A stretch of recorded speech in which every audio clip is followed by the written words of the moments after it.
Qu'est-ce que tu racontes? Un podcast FLE, épisode 46, Voyager en train.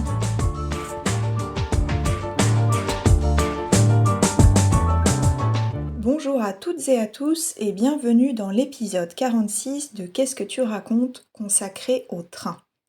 Quand je pense au train, j'ai tout de suite une image assez romantique en tête. Ce n'est pas seulement un moyen de transport pour aller d'un point A à un point B, c'est aussi un lieu particulier, presque une petite parenthèse dans la journée ou dans la vie.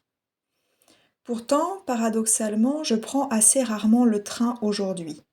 Quand j'étais enfant, mes parents ne l'utilisaient presque jamais. Ils préféraient la voiture, certainement parce qu'ils trouvaient ça plus pratique.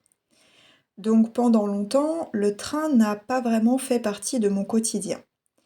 Et même plus tard, quand j'ai commencé à voyager seule, je l'ai assez peu pris en France parce que j'ai toujours eu l'impression que c'était cher.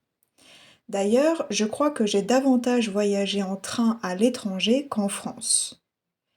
C'est notamment en Ukraine que j'ai découvert le train couchette. Une couchette, c'est un lit installé dans un train pour pouvoir dormir pendant le trajet. Et honnêtement, j'ai adoré cette expérience. Voyager de nuit, s'endormir pendant que le train roule, puis arriver dans une nouvelle ville au petit matin, je trouve ça génial. En plus, je dors plutôt bien dans les trains parce que j'aime être bercée par les mouvements du wagon. Se sentir bercé ou bercer un enfant, par exemple, c'est le prendre dans ses bras et faire un mouvement lent du corps pour qu'il s'endorme ou pour qu'il se calme. À cette époque-là, je voyageais souvent avec des amis, et il y avait quelque chose de très ludique dans ces trajets.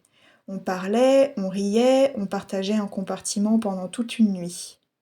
Quand je dis que c'était ludique, cela signifie que c'était amusant, comme un jeu. Plus tard, j'ai aussi pris un train de nuit en Ouzbékistan, entre Boukhara et Samarcande. Cette fois, il faisait tellement chaud que j'ai très peu dormi, mais je garde quand même un très bon souvenir de ce voyage. Mon compagnon et moi étions les seuls touristes occidentaux du train et à la fin du trajet, des passagers nous ont offert de l'eau et un éventail parce qu'ils avaient un peu pitié de nous, je pense. Mais ce que j'aime surtout dans le train, je crois, c'est cette impression d'être dans un entre-deux. Dans un train, j'ai l'impression que rien ne peut vraiment m'arriver. Je peux lire, écouter un podcast, travailler un peu ou simplement regarder par la fenêtre. Et surtout, personne ne vient m'interrompre. C'est un espace assez silencieux et solitaire, même quand il y a du monde autour. Évidemment, il y a parfois des exceptions. Certains enfants peuvent être très bruyants et rendre le trajet assez pénible. Pénible, ça veut dire difficile à supporter ou agaçant pendant longtemps. Mais malgré ça, le train reste pour moi un endroit calme où l'on peut facilement réfléchir ou rêver. J'aime aussi beaucoup observer les autres passagers. Certaines personnes attirent immédiatement mon attention sans que je sache vraiment pourquoi. Parfois, je me rends compte que je les regarde un peu trop longtemps et je me demande si cela ne devient pas un peu impoli. Le train est un lieu étrange pour cela. Pendant quelques heures, des inconnus partagent le même espace, les mêmes paysages, parfois même un morceau de leur intimité. Et je pense que c'est aussi pour cette raison que le train est si présent dans les films ou les livres. Il y a quelque chose de très inspirant dans cet endroit. Personnellement, il me fait penser à une scène de La Recherche de Proust, où le narrateur regarde les rideaux du train tout en pensant à sa grand-mère. Ce passage donne au train un côté très nostalgique et contemplatif. Contemplatif, cela décrit quelqu'un qui observe ou réfléchit longuement, souvent de façon calme et intérieure, en regardant quelque chose, un paysage, une peinture par exemple. Et pourtant, aujourd'hui, j'ai parfois l'impression que le train donne une image un peu vieillotte du voyage. Vieillotte, c'est quelque chose qui paraît ancien ou même démodé. Beaucoup de personnes préfèrent prendre l'avion pour gagner du temps. Mais je pense que le vrai problème vient surtout du fait que le train est devenu cher et pas toujours fiable. Quand les trajets coûtent trop cher ou qu'il y a beaucoup de retard, les gens finissent par penser que ce moyen de transport n'est pas fait pour eux. C'est dommage parce que, pour moi, le train reste l'une des façons les plus agréables de voyager.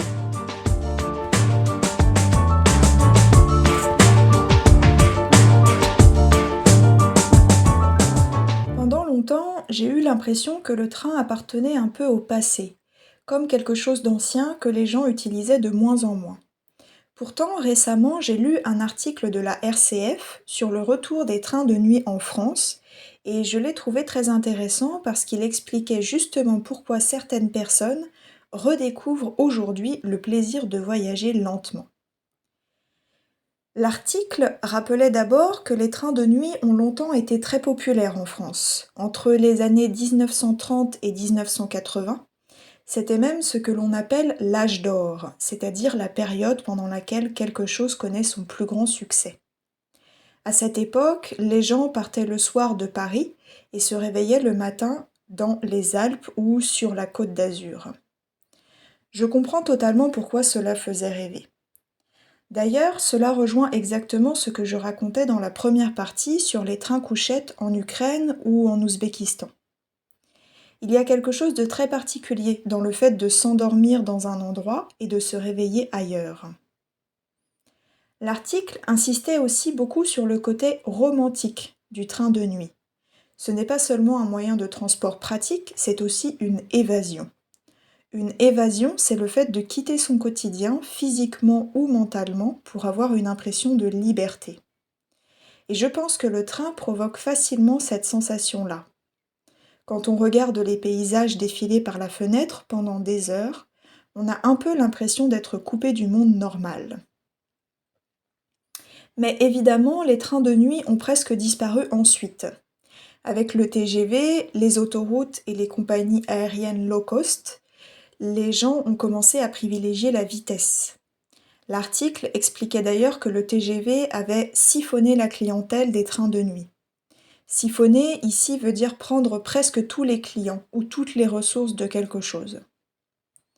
Finalement, le train de nuit est devenu un moyen de transport considéré comme trop lent, pas assez rentable et un peu dépassé.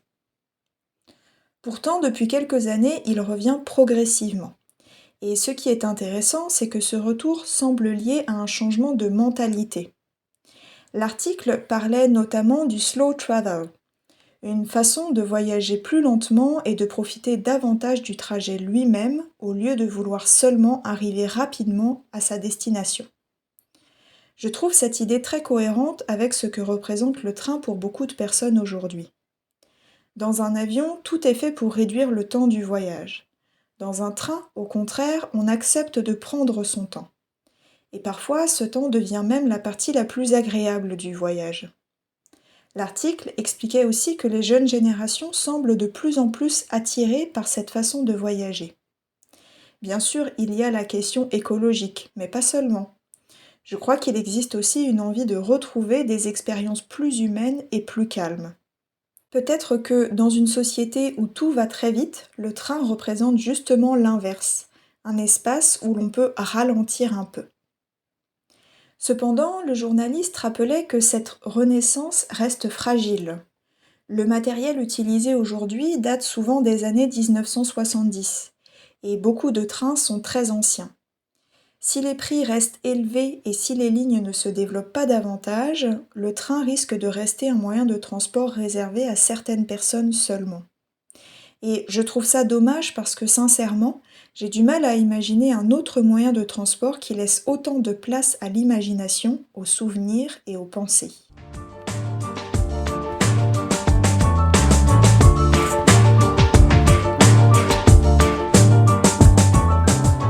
Aujourd'hui, on a beaucoup parlé du train et du voyage. Alors je vous propose maintenant de revenir sur quelques mots et expressions intéressants entendus dans cet épisode. D'abord, dans la première partie, j'ai parlé des trains de nuit avec des couchettes. Une couchette, c'est un lit installé dans un train ou parfois dans un bateau pour pouvoir dormir pendant le voyage. J'expliquais aussi que j'aimais être bercée par le mouvement du train.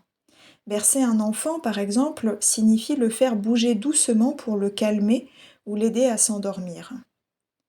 Ensuite, je disais que les voyages en train avec mes amis avaient un côté ludique. Quand quelque chose est ludique, cela veut dire que c'est amusant et que cela ressemble un peu à un jeu.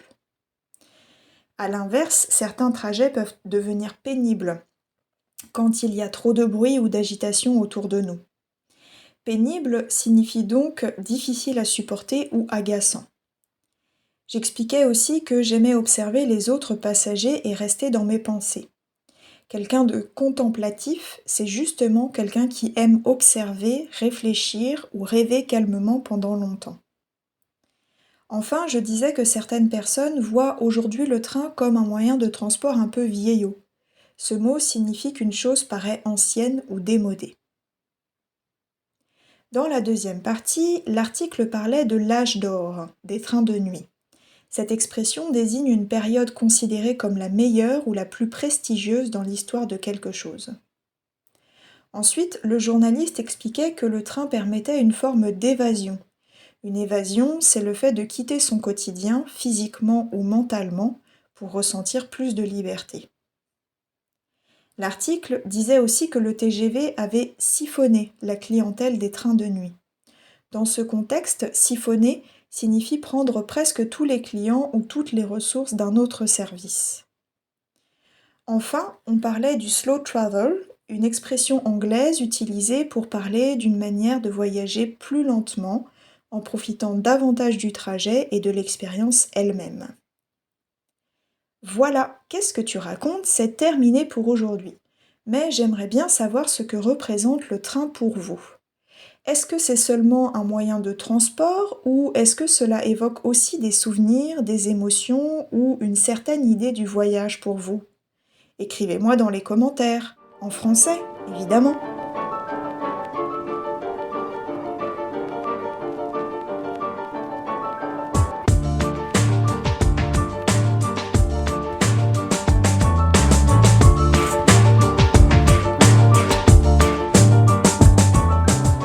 Ce podcast est le fruit de la collaboration heureuse et inédite de deux écoles de langue se trouvant sur deux continents différents, mais ayant en commun un objectif, celui de vous apprendre le français et de le faire de la meilleure manière qui soit. La première, Centrum Saluola, est une école polonaise située à Varsovie. Spécialisée dans l'enseignement en ligne, elle propose des cours pour adultes, enfants et adolescents en petits groupes. Si vous êtes ambitieux, déterminé, méthodique et appréciez le sentiment d'efficacité, vous êtes au bon endroit. C'est exactement la méthode de travail de son équipe de professeurs qualifiés. Le deuxième pilier de cette collaboration, Fais-le en français, Do It in French, est une école basée à Ottawa, au Canada, et ses professeurs, tout comme ses clients, se trouvent un peu partout dans le monde. Son mot d'ordre? Chacun peut apprendre le français, y prendre du plaisir et devenir un véritable francophone dans le bien-être et la convivialité. Venez apprendre avec un collectif de professeurs de français professionnels et indépendants motivés pour vous aider.